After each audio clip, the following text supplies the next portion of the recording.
દારૂનો જથ્થો, નાની મોટી બોટલ તથા બિયરના ટીન મળી કુલ નંગ 2784,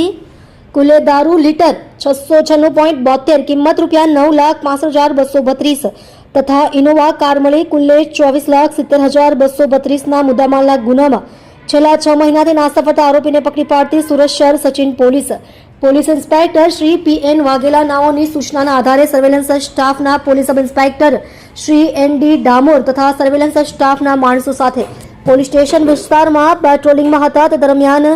ASI ઇન્દ્રજીતસિંહ અમરસંગ બનારનાઓની બાતમી હકીકતના આધારે સચિન પોલીસ સ્ટેશનના પ્રોહિબિશનના ગુનામાં છેલ્લા 6 માસથી નાસ્તા ફરતા આરોપી કરણ રમેશભાઈ સરગડા, ઉંમર વર્ષ 25, ધંધો વેપાર, રહે 408 સ્વાદ ક્વાર્ટર્સ, પ્રભુલી સોસાયટીની પાછળ, VIP રોડ, વડોદરા નાઓને ઝડપી પાડી પ્રશંસનીય કામગીરી કરેલ છે। આપ જોઈ રહ્યા છો ગુજરાતની સૌથી પહેલા ખબર આપતી Surat express news channel, director Rajesh મંગલેની સાથે।